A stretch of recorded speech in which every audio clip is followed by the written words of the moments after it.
Hey guys, thanks for clicking on this video. आज हम बात करेंगे कुछ 4-5 बहुत ज़रूरी बातों के बारे में अगर आप अपना कनाडा का ट्रैवल प्लान कर रहे हैं मालदीव्स के थ्रू।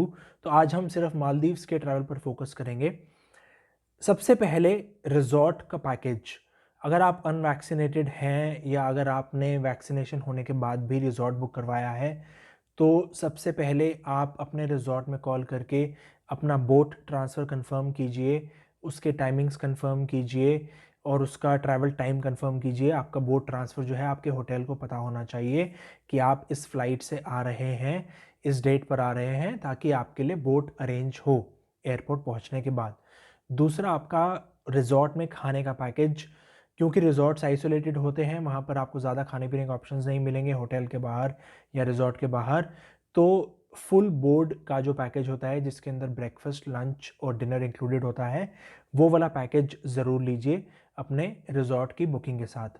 तीसरी और बहुत इंपॉर्टेंट चीज़ ये है कि आप अपना RT-PCR टेस्ट किस डेट पे करवाएंगे, सुबह करवाएंगे, शाम को करवाएंगे, ये अपने रिजॉर्ट से ज़रूर कंफर्म कीजिए। अपनी नेक्स्ट कनाडा की फ़्लाइट के हिसाब से उनको बताइए कि मेरी कनाडा की फ़्लाइट इस डेट की है तो मुझे RT-PCR टेस्ट इस टाइम पे करवाना है और मुझे रिज़ल्ट इस टाइम तक चाहिए।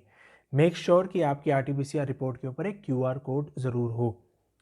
ये हुआ रिजॉर्ट के बारे में पहली चीज़। दूसरी चीज़ जिसके बारे में हम बात करेंगे वो है अपने रिजॉर्ट से पता करना कि उनका एयरपोर्ट पे काउंटर नंबर क्या है। ये काउंटर नंबर आपके लिए इम्पोर्टेंट होगा क्योंकि जब आप एयरपोर्ट पहुंचेंगे आप सीधा उस काउंटर पर जाएंगे, उनको बोलेंगे कि मुझे बोट ट्रांसफ़र चाहिए रिजॉर्ट तक का। वो अपनी लिस्ट में आपका नाम चेक करेंगे और फिर आपके लिए बोट अरेंज करेंगे। ये एक बहुत इंपॉर्टेंट इन्फॉर्मेशन है जो आपके पास मालदीव पहुंचने से पहले ही होनी चाहिए।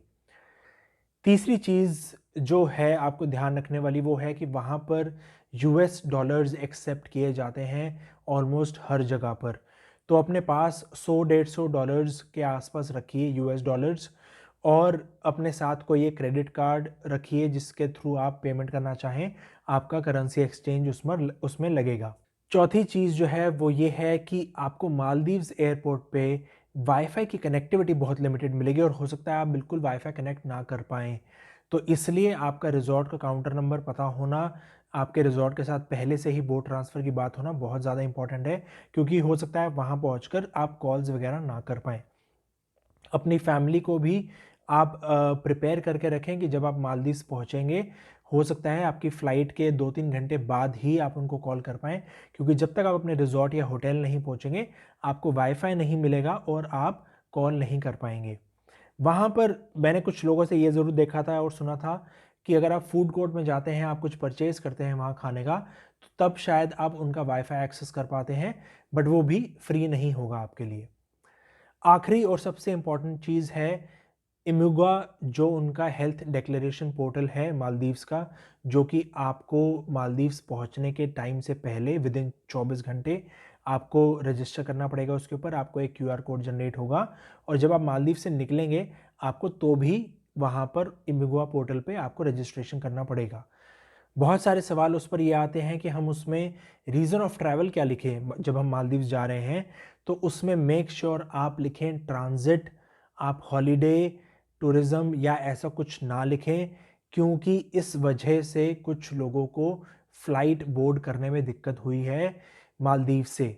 सो मेक श्योर कि आप हमेशा ट्रांजिट फिल करें उसमें, और कहीं पे भी आपसे इमिग्रेशन के टाइम पर दिल्ली में, इंडिया में, मालदीव्स में कहीं पे भी अगर आपसे पूछा जाता है कि आपका रीज़न क्या है आने का, आप उनको बताइए कि मैं यहाँ पर 1-2 दिन के लिए हूँ और मुझे आगे कनाडा जाना है, और अपनी ऑनवर्ड टिकट उनको दिखाइए।